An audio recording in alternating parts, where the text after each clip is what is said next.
Let's welcome in our good friend James Ham here. You're listening to D-Lo and KC on KIFM West Sacramento 98.5 FM, KRX QHD2 Sacramento, ESPN 1320, always live on the free Odyssey app, live on 1320 TV as well, Twitch, YouTube, and the app formerly known as Twitters. We welcome in James Ham of the Insiders, brought to you by Jiffy Lube, 10 a.m. to 12 p.m. here on ESPN 1320. Hammer 5, 6 straight for the Sacramento Kings. They look to make it 7 tonight. Let's start with the injuries. Their depth is going to be tested tonight. We know Trey Lyles isn't active. We know Alex Lynn is out 6 to 8 weeks. Kevin Huerter is questionable for tonight. Now Keon Ellis is out. I'll ask you this question that Jesse threw at us earlier. Do you think Davion, one of your favorites, you think Davion has an opportunity to win his job back? Sure. Yeah, I mean, opportunity knocks in the NBA, and you got to be ready when it does. And so I think Davion will have every opportunity here to at least play. Like if Keon Ellis is not playing, Sasha Vezenkov is also questionable for tonight's game with a thumb issue. Yeah. So yeah, they're a little lean, but Mike Brown has been going to a really tight bench anyways. And if Huerter can't go, we'll see Chris Duarte again. And then those backup point guard minutes are going to be up for grabs. So whether it's Colby Jones or whether it's Davion Mitchell, whoever wants to go out there and do the job the right way, play the right way, look like they belong in the system, is going to get an opportunity. And I fully expect Davion to get a chance here. And if he plays really well, I could easily see him back in the rotation. We questioned whether that was possible because Keon Ellis was still going to be 6'5" when his ankle heals. Yeah. I think Keon's more like 6'3". Like he's not a huge dude. They might even list him at 6'4", but that would be counting like the hair on top. I don't think he's 6'4". But Colby Jones is a good 6'4", and he's a guy that you could see like eventually being in that position, whether it's now, whether it's 3 months from now. He's the latest king to own the G League. We haven't really talked about that, but he's been incredible at the G League level. Yeah. That eight steal game. What was it, like 16 points, like 9 assists, 6 rebounds, and 8 steals. Then he had a 31-point game. Yeah, he's playing really, really well. And I think that for him, it's about like getting comfortable as quickly as possible and kind of just doing what Keon Ellis did: bring energy, play multiple positions, play hard the whole time. Play within the offense and defensive sets. Don't freelance. Don't try to do anything crazy. And he has every opportunity to eventually earn some minutes on this team too. Mike Brown is an equal opportunity coach. If you want to play hard, you want to show him that you've got something to offer to the team in practice or at the G League level or.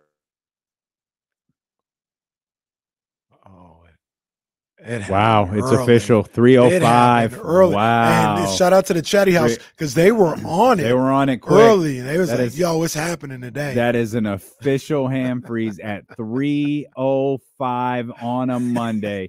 Poor James. That's a first round knockout. He's under the weather. He's not going to find this funny at all. He has no idea that we're laughing at this. He's probably like furious. He's trying to restart something. He's just not a happy individual. And you know the rules. We've got to leave. We've got to leave the frozen screen on the face. But yeah, just ham battling through the elements. Got a game coming up at 5:00. Our guy is just really toughing it out here. Hey, I got a question about Davion. Can we? I want to see if we can get dual. We lost one of them. I thought we might get dual. He said we're not having any of this crap. Yeah, that was a quick one. Yeah, 3:05. It's 3:05, Hammer. That's 3:05. All right. I switched to the phone after that one. Yeah, we're not playing that game today. Will this ham thaw out by Thanksgiving? Well, that's right. Tough. I had a Davion question though, and I'm guilty of it sometimes as well. I think a lot of people when they talk about the situation, are guilty of it, is why do we keep matching him up with shooting guards? Like when we talk about he's too short, like why don't we ever talk about him guarding his position?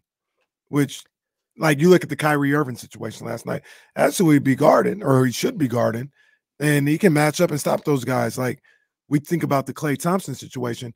I'm not even sure he was guarding Klay on that possession. I thought he was guarding Draymond for a lot of the time, and it got helter skelter, and he ended up on Klay, and Klay was able to shoot over the top of him. But when we talk about like his size, we always talk about him guarding 2 guards and 3s. Like we never talk about him being matched up with point guards. Well, because in modern NBA, rarely are you playing man on defense. It's a switching league now, and every other player on this team does switch. And I would even say when he's playing alongside Malik Monk, like Malik is the engine. He's the backup engine to De'Aaron Fox. And that means that Davion has to take the tough guard. He's the defensive player, whether it's, a 6'5" guy, a 6 foot tall guy, whatever it is, he's got to take the toughest cover because Monk is out there running the offense and expending all of his energy on the other end. So it's not the easiest thing for Davion, but that's where it comes in when I've talked about, like, he's just not a multi-positional player. And that's really tough in the modern NBA. 6 foot tall guards, it's tough being the 6 foot tall guard. So you got to be able to play as many positions as possible. You got to defend multiple, different types of people. And you might be right about the Klay Thompson thing, but again, that's sort of my point. My point is that you're going to get switched onto somebody, and that's just the way the league works. And but go ahead. I was just say to that point, nobody attacks Davion. Like what you're saying is Davion is guarding, let's just say Paul George, and they look at it like, oh, hey, we got Davion, little dude on Paul George. Get out the way. He's too small. They always, if Davion's guarding Paul George, they go find who Malik is guarding instead of screen and roll so they can get Malik on Paul George. Like nobody attacks Davion Mitchell, height or not. Yeah, I mean, I get what you're saying there. They do shoot over the top of Davion, but like that's kind of the league. Like you're going to get switched on to somebody, and while Davion is a great man on defender, like the league isn't a man on defending league as much as it is a team defending league.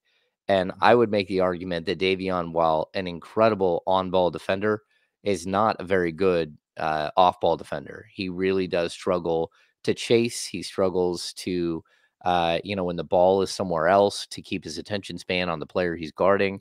He's got beat on backdoor cuts plenty of times in his career. And that's not to say that, other players don't do as well, but he's always been an excellent on-ball player, whether it's on the offensive end when he has the ball in his hands or on the defensive end when, the ball is in front of him. And that's why I've always compared him a little bit in that way to Tyreke Evans. Evans could defend anybody that was right in front of him. But as soon as the ball started, bouncing around on the offensive end for his opponent, like he would get lost in the shuffle. And that's where I think Davion, again, I think he fights. I think he tries his best, but it's not easy. We've seen Mike Brown put Davion Mitchell on Luka Doncic, who's 6'7". Like that's nearly impossible for him to stop. And you put him on there on him because number one, you need to eat some minutes, but also you need your other players that are scoring and being that offensive push to have a break and not have to play defense and offense for, 33 minutes or 36 minutes. Hammer, we saw Chris Duarte play 32 minutes last night in the absence of Kevin Huerter, and it was for me, I thought it was a really incredible showing from him. What did you think of Duarte's minutes, and what could that mean for him moving forward? Yeah, to be honest with you, I don't know if I brought it up with you guys on your show here or if I brought it up on the Insiders, but I said last week, hey, I would like to see, if it keeps going this way, send Duarte to the G League for 2 games, for 3 games. Let him get out there and run. That's what his problem is. You can tell he just hasn't been on the court enough in the last year because of injury, and he looks like a player who the game is just going too fast for him. And I thought that if you could get him at the G League level, put him in the game, let him play 30, 35 minutes, a couple of games in a row, and then bring him back up, almost like hit a hard reset button on him, that he would probably be just fine. Like what we were seeing, coming into last night's game, he was averaging 7.9 uh, personal fouls per 36 minutes. Like that means he can't stay on the court. Not only is he getting his own personal fouls, but he's also getting team fouls and getting you into penalty all the time. And to see him go out there and play, 33, 34 minutes, bring something on the offensive end, hit his shots, move without the ball, and then on the defensive end to really give you physicality and to play without fouling. I think, what did he have? 3 fouls in 33 minutes. Like that was a huge, huge like day for Chris Duarte. And the whole time I've been looking at him as a player who needed that. He needed a day where he just got to be the guy and he didn't have to look over his shoulder or anything else. Just go out there. Don't try to make some sort of strange impact. Just go out there and play hard. And sure enough, you get him out there for an extended period of time. And I thought he was excellent. He gave you everything you needed. The 8 rebounds, 4 assists, like a couple of steals, everything he did, I thought was big thumbs up. And it's good to see because he's a player that throughout an 82 game season, man, you're going to need Chris Duarte. He's a good defender. There's a lot to like about what he brings to the table. Plus, he's young-ish. He's like 26, but only a third-year player. You have him under contract on a really bargain basement deal for next year, like $6.5 million. Like this is a player that you should be able to put in your system and develop and have him be like one of the cogs in the wheel. But sometimes it takes an opportunity like this, just like we've seen Davian get these opportunities. It takes an opportunity, and he got it. He made the most of it. And let's see if he can build on it. This is what you want. You want a starting place for him where he can start to string some things together that might make him more viable to you going forward.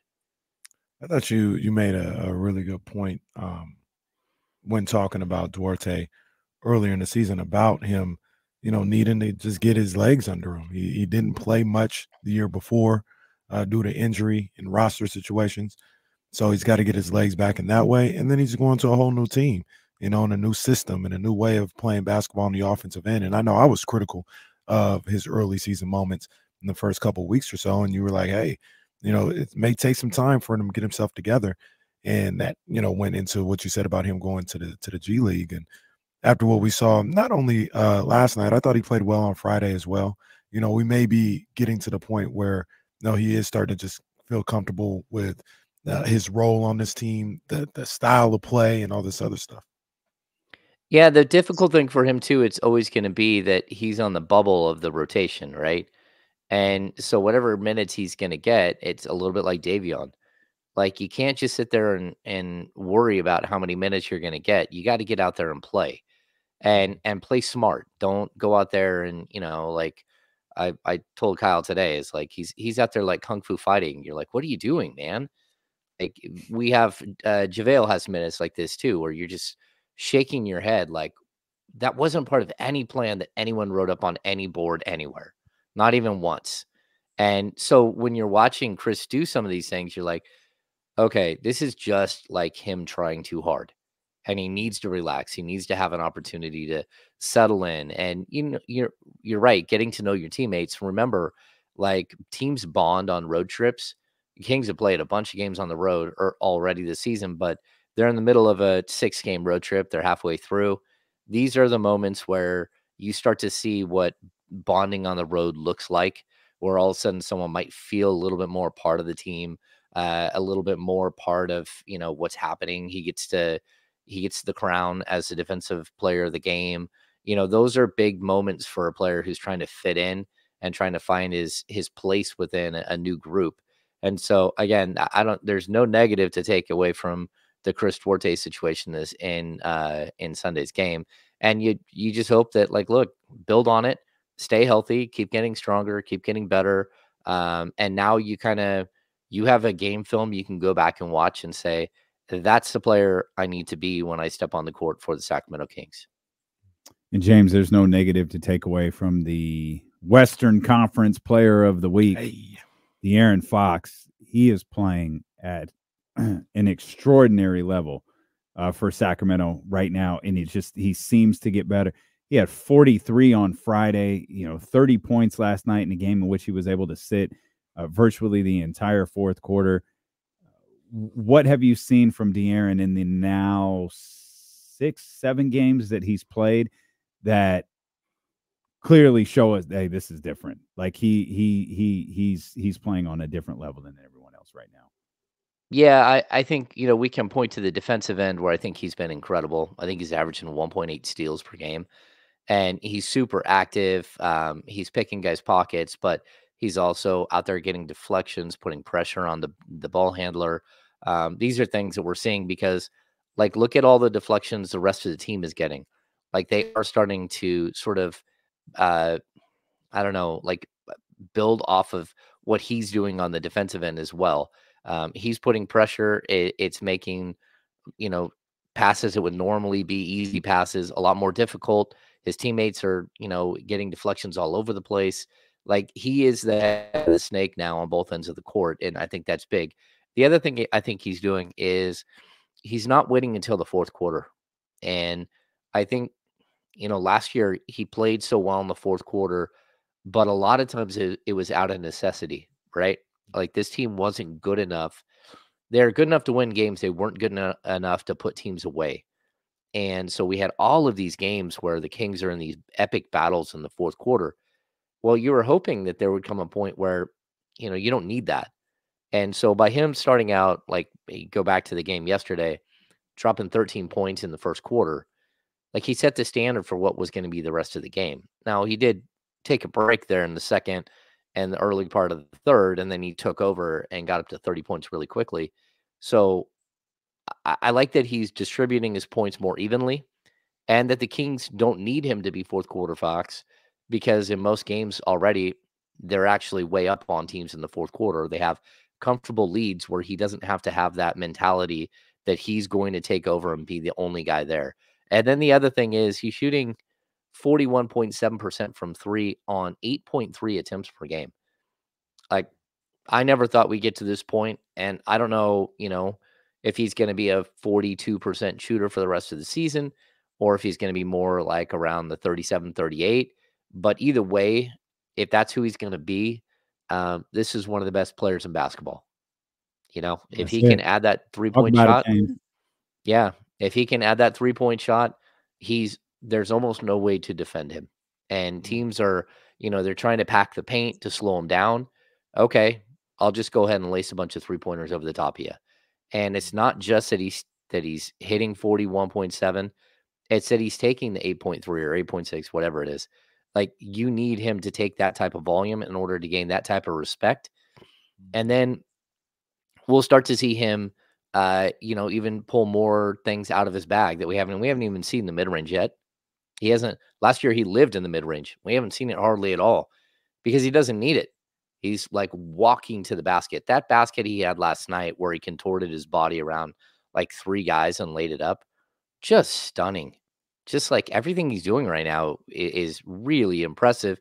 And he's eventually going to get these ridiculous, like, bow down to Luka calls from the officials that some of the other stars get. Like, I don't get the Luka Doncic, everything he does is flopping, and why he complains to the officials the whole game. Fox is over there doing his business and owning your team, and you're sitting there flopping and drawing ridiculous fouls and then laughing with your teammates that the guy didn't even touch you, and all these things. Like, it gets so old. But eventually Fox needs to be at the free throw line 8 to 10 times a game because he's that good. And when he does that, then he'll be able to maintain that 30 plus points per game. It's going to be tough just being a shooter and a scorer. If he can get to the free throw line all those times as well, it'll take that little bit of stress off his game and help him ease into 30 points every game. You know how much that means coming from James? James don't buy into nothing. And for him to talk about how great De'Aaron Fox is playing this year and how it puts him up there as one of the best players in the league, well, that carries a lot more weight than we talked when we talk trash for 4 straight hours. Hey, he's a top 5 player right now. Like he's playing that well, and we started talking about who are the best point guards in the league. You start with Steph Curry, and then it's De'Aaron Fox. Yep. And that's even debatable because at this point, one guy can lead his team to victory and the other one can't. One guy has got a team that's marching along with him. Another guy's trying to drag his team with him. But we're seeing the ascension of a player, which, again, I didn't know that we would ever get to see this point with Fox. I thought the 25 point per game probably would be like a really, really high spot for him. And he could probably get up to 28 points per game, but would you be a better team? And now we're looking at like 30, 32. You're like, okay, this could be sustainable. Like he's playing that well. He's just, blowing the doors off people. Like he just can't stay in front of him. And then on top of that, it's just he's got that little bit of edge to him that makes him great. And so now you see it. And it's cool to watch the progress of a player, the progression from the time he's a 19-year-old kid until the time, he'll be 26 early next month. Him and Sean Cunningham share a birthday. I think it's like December 21st or December 20th, something like that. I do not know Sean's birthday. Well, it's easy because I just look up when De'Aaron's birthday is. Oh, yeah. Yeah. So, and, it's not, I don't have to remember birthdays. You guys have to remember that. Me and my wife share the same birthday, so I don't have to worry about remembering birthdays at all. Yeah. And our oldest is a week off of ours. So, see, December 20th. There we go. Thanks. Thanks, Shady House. But yeah, like we're getting to see a player become a star. And this is the second time I've got to see this in Sacramento because we watched DeMarcus Cousins become a star.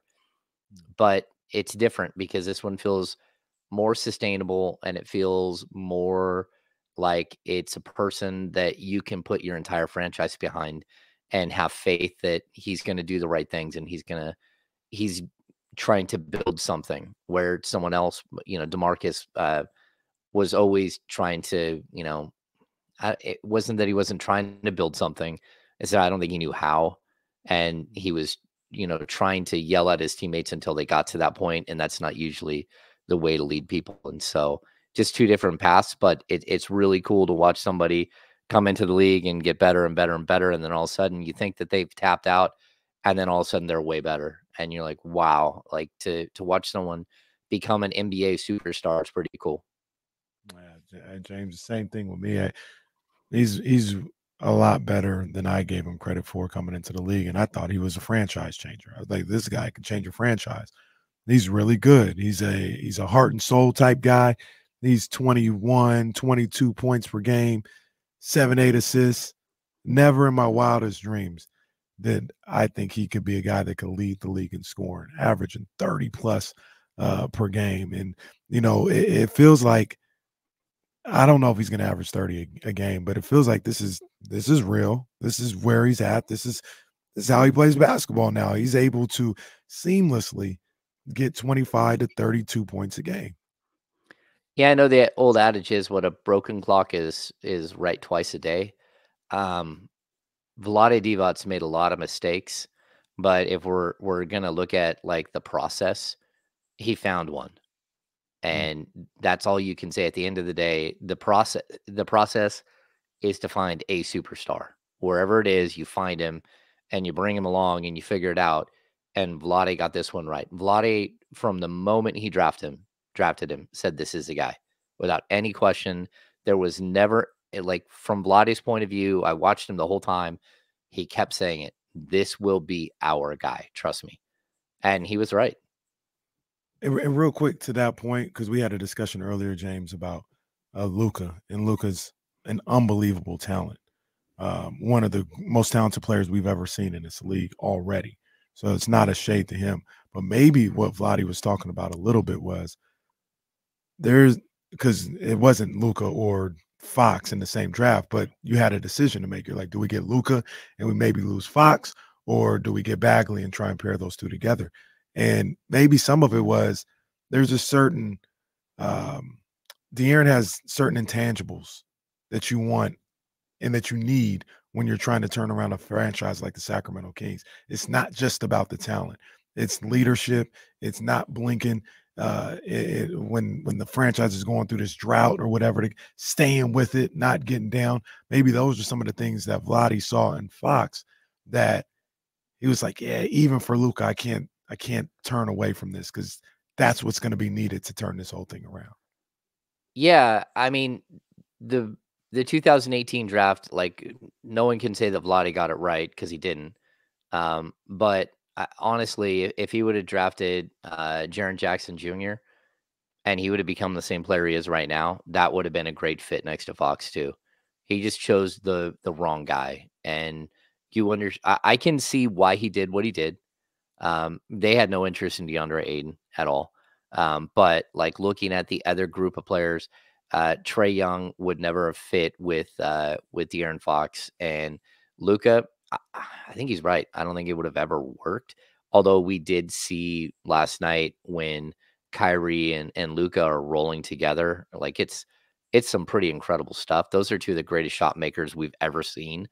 And like, again, Kyrie, there are a lot of things I don't like about him, a lot, but to watch some of the things he can do that are positive, my goodness, man, that guy can flat out play. And, but you can see where it just would take a specific type of thing to work out for Fox and Luka, and that probably wouldn't have ever happened. Especially if you were just you would have handed the game over to Luka, and Fox would have probably been lost in the process. James playing hurt today. We'll get ready for Kings and Pelicans. We're thrilled that the Kings won 6 straight. They're going for number 7 tonight. 7. I want that TC number 7. Going for 7. Match last year's win total. We'll talk about it with our insider from the Insiders, James Ham with D-Lo and KC. Return here on Sacramento Sports Leader, ESPN 1320.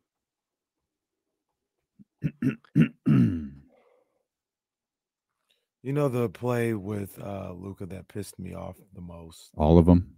Well, it's hard to, man, it's so many. Right. Thanks, LeBron. But the one where Duarte picks him up in the backcourt, and Duarte kind of reaches at the ball, and Luka like flails. Oh, yeah. Hey, yeah. what the hell? And then like no call is made. Yeah. So Luka takes his shoulder, puts it in Duarte's chest, and gets a foul call. Foul on you, Duarte. What? What? That play where he ran by, and I think Keon Ellis slapped the ball out of his hands. Oh, Harrison. And then he turns. I think Harrison was guarding him, and I think Keon reached over and smacked the ball. And then he looks over his teammates, and he's got this stupid grin on his face. And you can see him saying, "You didn't even touch me. You see that?" Like, it's just like, yeah, I hope the ref is watching the tape. He literally is taking ownership of you, referees. And that's why I'm saying I can't even be mad at Luka. Yeah, I can't be mad at Luka. It's them stupid ass refs. Yeah, it's tough to watch. All of it's tough to watch. I mean, the flop that he had on where they called the clear path, not a clear path, a take foul on Harrison. Mm-hmm. That was garbage. Like, he's not getting any calls at all.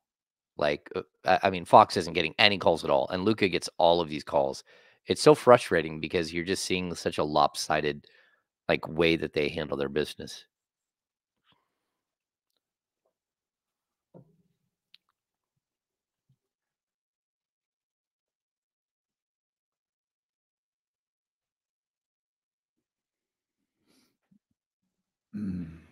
Feeling all right, James? I'm a bit of a train wreck.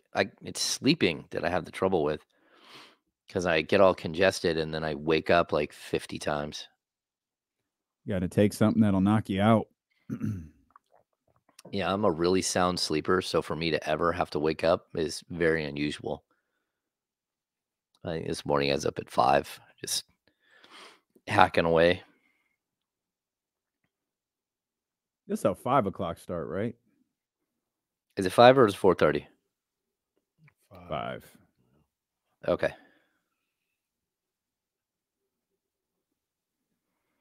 Oh, man.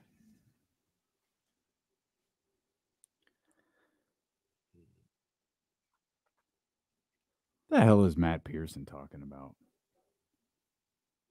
on Twitter? About that's what I said. I don't know. Like, chilling. Like, what? I think fans sometimes don't actually hear. I think he's upset maybe he doesn't have our belt. No, maybe. I literally said the belt was up for grabs tonight.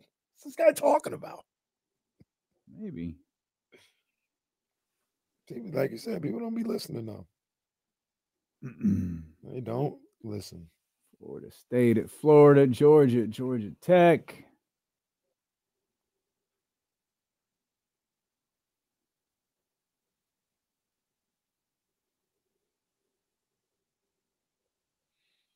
Someone said Jalen looked like the new boyfriend in a 90s sitcom. And now I can't unsee it. Yeah, you're looking like Shamar Moore. Yeah, now I can't unsee it. Now I'm like, well, that is an accurate description.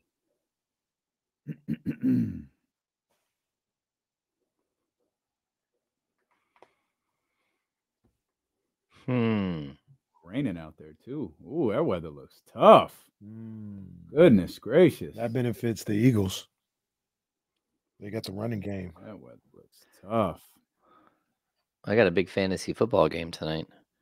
Is it playoff? No, it's not playoff time yet. No, but it's getting close, and I need Mahomes. I've got Mahomes and Rice against Travis Kelce. I'm down by 6 points, I think. Chris Berman's still kicking. Part of me wants to believe this studio is just like in his den. That's where he lives. It's just doesn't even have a house. Just lives in that studio. Yeah, it's like a troll. I don't imagine that dude's left Hawaii once. That's funny. What's after that? Do we have Monday Night Football? Monday Night Football. When you're watching the game, listen to the other game. There you go. I will have 2 TVs going. Oh, shut up, James. Damn it, James. We just lost the rating. Biggity Blake, you say my fantasy team has been a disaster this year. You need to listen to the Insiders on Friday. Our dude Faraz Siddiqui is so incredible. That dude is so spot on. I was watching, I turned on football, and he snuck in this. Hey, if you need a deep sleeper in this week's Hang on, Hammer. We're back. Hang on. Sorry, James. I had to interrupt James as he was singing the praises of his radio show there during the commercial break. I like your fantasy guy. He's fun to listen to, even for people who don't play fantasy football, which I very much do not. Yeah, Faraz is just like he's like a prognosticator, like extraordinaire. The things he comes up with, you're just sitting there like in awe of what he's talking about. You know, for some people, it might get like a little too dense, but when he starts talking about, you know, even like tonight, Rashee Rice, like the Eagles are they're like 28th in the league against slot wide receivers. So you should start Rice because he's just going to dominate this whole game, even though their outside their outside defensive backs are great.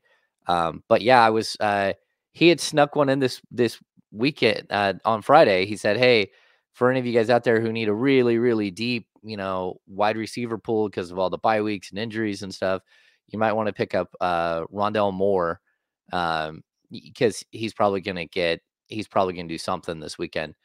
Boom. The first play of red zone is Rondell Moore scoring a touchdown.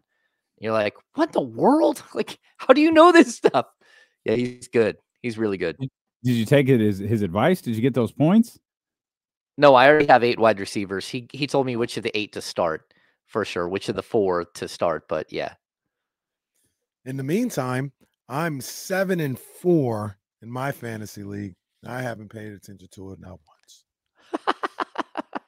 Skilled fantasy guy there, Kenny Caraway. Well, you talk about having the right wide receivers to start. We know who won't start ever, and that's Malik Monk. In the midst of all this, De'Aaron Fox, top player in the league, Domantas Sabonis can't possibly be far behind him in that category. is the fact that Malik Monk has actually elevated his game from last year. He was a great playmaker last year. He seems to be an even better one this year. And he has anchored this team through the different injuries that the second unit has had, the starting unit has had. He continues to be the anchor for this squad, and his production might be a little bit underappreciated right now because of how all the guys in the starting lineup are playing. Yeah, I think he's been absolutely tremendous. We started the season with the Kings shooting like right around their first or second and 3-point attempts, but like 27th in and 3-point percentage. They're slowly picking that up. They're up to 19th. They're shooting 35.3% as a team. And a lot of it is Monk, who is shooting a career best 41.7, and he's tied with Fox at 41.7. For me, like the game against Dallas, like it got a little dicey there in the third quarter, and the things were like kind of spinning out of control a little bit. And Malik Monk came in the third and just like boom, boom, boom, hit a bunch of threes in a row and ended the game. And it went from like a really close game to, oh, this thing's over. Like it does. He just looks like he's worked so hard on his 3-point shot to be consistent. And when he's squared to the basket, it feels like every single time it's going in. And the cool thing about him is he's one of the, the Kings only have a couple of guys who can really create, and he's able to shoot the three, creating off the bounce. He can use a screen or just as a set shooter. But man, he's providing so much for this team right now. He's always the energy guy, but I even liked him getting the tech in this last game. Go ahead and talk a little bit. That's fine. I'm a fan of what he's doing on the court. He just brings so much energy, and like, look, this team is built the right way. Like Malik is one of their top, probably 3 or 4 players, but the fact that he's their 6th man is just perfect. He's perfect for the role. I hope he embraces a role. I hope he wants to do it long term, and doesn't get some dreamy eye thing about going to being a starting shooting guard somewhere. What he's doing right now, he can make a lot of money doing it, and he can do it for a long time. And that's probably something that he should, really, really look long and hard at, is staying in Sacramento as a 6-man extraordinaire, because he's always going to get his minutes. He's always going to get his shots, and he knows he brings something special to this team. We got good Harrison Barnes yesterday. I want to shout that out because he was active and he was somebody that you took notice of him being out there. 12.6 assists, 4 rebounds. 6 assists is impressive. 4 rebounds, I'll take it. Obviously, I'll take the 12 points. But once again, when I watch him, it's a little bit beyond the stats for me personally. I just need to know you're out there. The James Ham check in. Let me know you playing tonight. And he's done that in the last few games. He did that Wednesday night against the Lakers as well. And I think him checking in has kind of been maybe a little overlooked in the 6-game winning streak. Yeah, I think if you really look at the way that game opened up last night, the beginning of the game, you saw HB playing the Kevin Huerter position, he wasn't running to the corner. He was running to the elbow, and he was part of the DHOs. He's part of the 2-man game. And we got to see that, like, look, he can still do that stuff. He's just not getting the opportunity. And I thought it was a really smart move, because what Mike did with that was he allowed Chris Duarte to go kind of get his feet comfortable in the game, kind of, get warm in the game by playing in the corner and waiting for the corner 3, and just kind of slow down a little bit and think about the game and get calm. And they used HB on that high pick and roll, the high screen, the high DHO. And I thought he looked every bit the part of the player that we've seen the last 5 years in Sacramento. And it just really does tell me that it's not so much about Harrison as it is about the development of Keegan Murray, the development of De'Aaron Fox, the development of Kevin Huerter. And, at some point, we'll look back at this and go, okay, he really wasn't, he was probably exactly what you needed. He's just a stabilizing force. He plays defense. He played really well on the defensive end, and he has a couple of games here. He's played really well on the defensive end. But he also hits his shots when he gets them.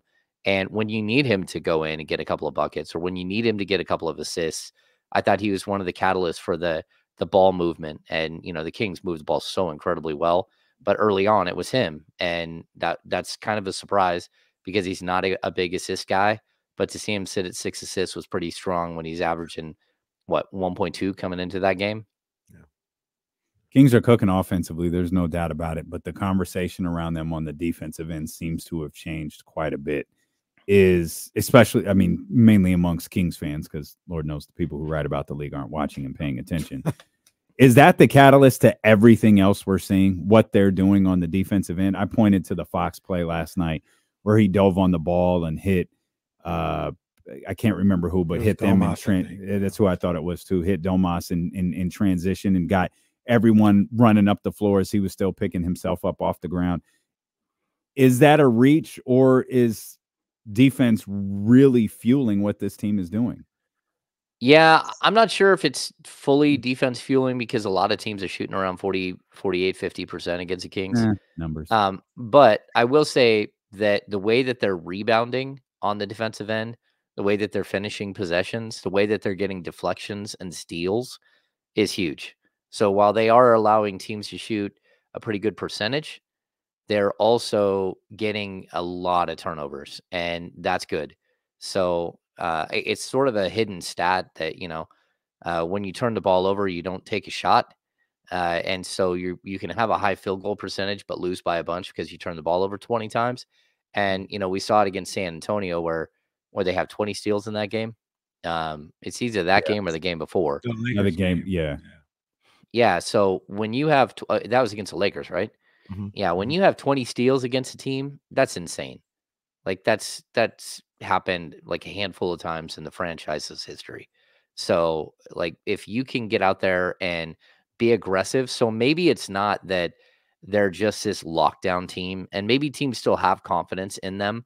Because a lot of defense can be like a self-fulfilling prophecy thing where teams come in knowing that you're a bad defensive team, so they all kind of get up for it and they all hit their shots where they normally wouldn't because they're just feeling that like they're going to have a big night. And so part of the, like, maybe eventually the field goal percentage against will start to trickle down a little bit as they get more and more consistent with what they're doing. Now they're the 85 Bears. 85, 2000 Ravens. Yeah, 89 Pistons here.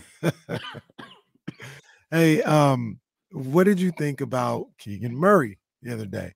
Like he struggled a little bit on Friday, and I think you're gonna have these up and down games. But taking on the challenge of guarding Luka yesterday, tried to get him in foul trouble. But I like that Mike Brown kept him in the game. Didn't probably said something along the lines, you're gonna have to learn how to play and guard in foul trouble. So go out there and don't foul out. And he answered the challenge. He answered the bell. So is it more of the same that you're seeing from him, or is there a little bit more, a little bit extra that you see every game from him on both sides of the ball? No, I saw a little extra. I think that's what I said in my 6 quick thoughts. A little extra. Like you saw him. I thought he was physical. I thought he was a presence. Then, he missed a couple of 3-point shots, started going at the rim. He hit the floater. You're like, hey, like what's going on here? He's starting to show the array of shots that he has. Like, look, he snuck his way to 17 points. I don't think anyone realized he had 17 points that game. Like 17 points and 4 or 5 rebounds. Like he's building, he's getting better all the time. And, it may not come as like in one big giant, oh my gosh, look, he's a 22 point per game scorer.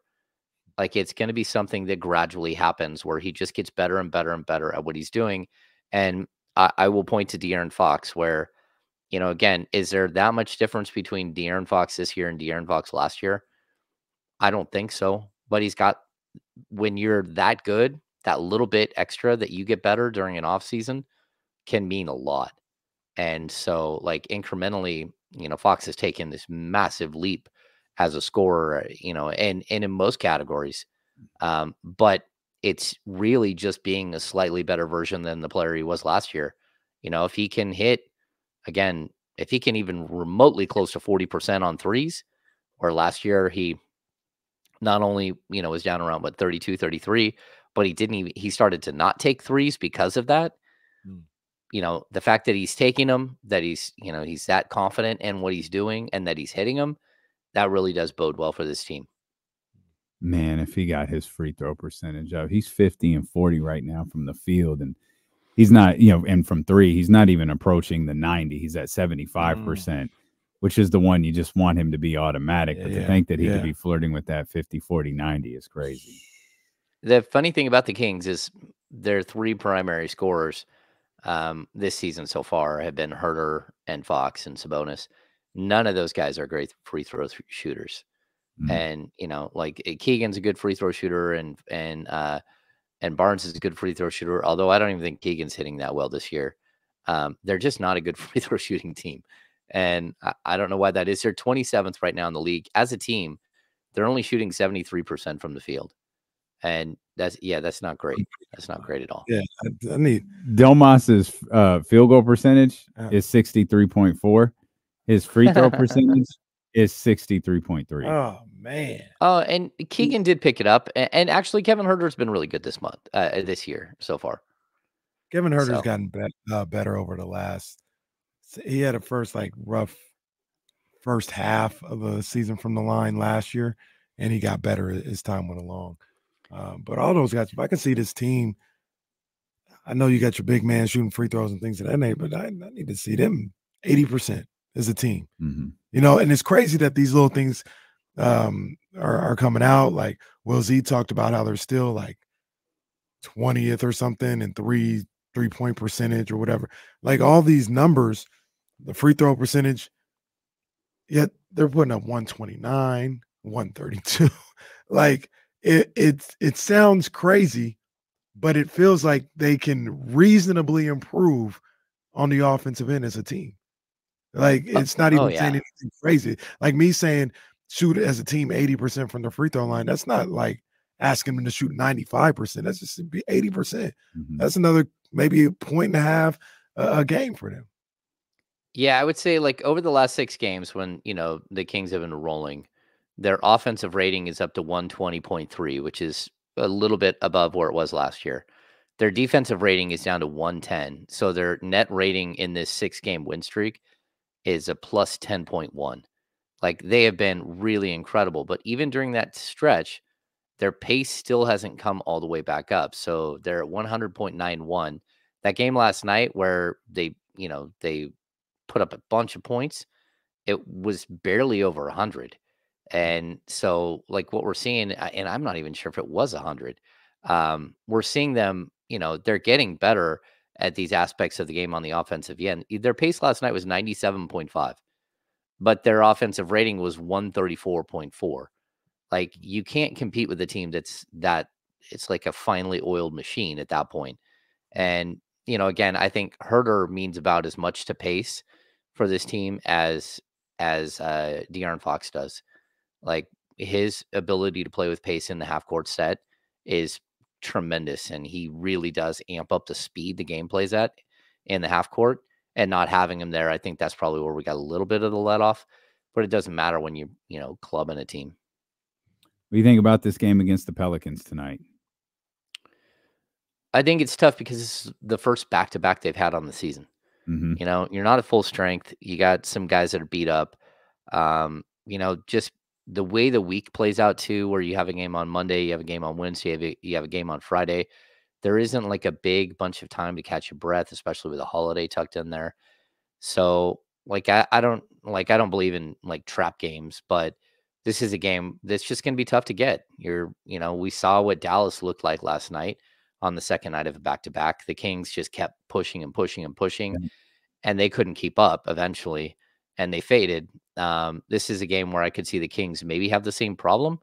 But, Mike Brown usually had his team ready to play in the second night of back-to-backs last year. I think it's just weird that this is game 13 of the season. It's the first back-to-back they've had. And I can already remember like 3 or 4 games where the Kings were playing another team on the second night of a back-to-back, which tells me that either the schedule is going to flip on this team at some point and they're going to have a lot more of these back-to-backs that are tough, or the league said, hey, the Kings are going to be good this season. Let's give them a good schedule and not give them a bunch of, let's give them as many of these back-to-backs as, playing on the second night of a back-to-back as they will get to play somebody else on the second night of a back-to-back. NBA darlings, Sacramento Kings. Yeah. Do you know what there is? This is a dumb question that don't have really anything to do with anything. Like, they play the Pelicans tonight. They play the Pelicans on Wednesday. Do you know what they're doing Thursday? Are they staying in New Orleans? Are they going to Minnesota? Like, what are they going to do?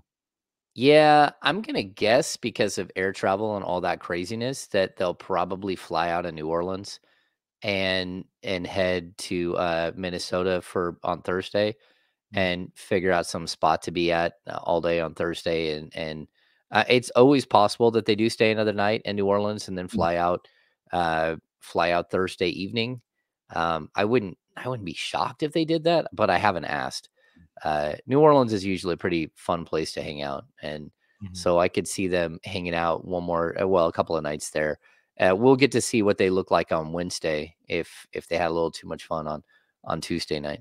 Probably like deep fried stuffing or something like that in New Orleans, or, something Cajun delicious. Chicken. Yeah. Not healthy for you, but delicious. Oh yeah, I'm sure it's amazing. Sure, it's everything. Yeah, everything there is amazing. Yeah. Perfect crisp on the outside, but it's like just a juicy slice of. Yeah, I can't imagine what. I feel like a Thanksgiving in New Orleans probably has some twist on it that we're just not familiar with. Look at that cup. New Orleans Cup. New Orleans Cup. Oh, who are you rooting for tonight? Wow. Whose side is he on? Wow. What the hell is going on? I love New Orleans. I love New Orleans. Just clip this. Look at this guy. What are you doing with him? Wow. Yeah, but whose side is he on? This guy, James Ham. Right at the end of the show, a steel chair to the back of Sacramento Kings fans. There it is. No, we didn't even talk about JaVale. I purposely did not give you the opening to talk about JaVale McGee today. You got 30 seconds. You want to fire it off? Go ahead. It wasn't the tech. It wasn't that. It was that play where he grabbed a rebound and he shook off the guy on his left. It's one of my favorites. We all know what one of my favorites. Everyone in Sacramento's like, no, pass the ball, no, no.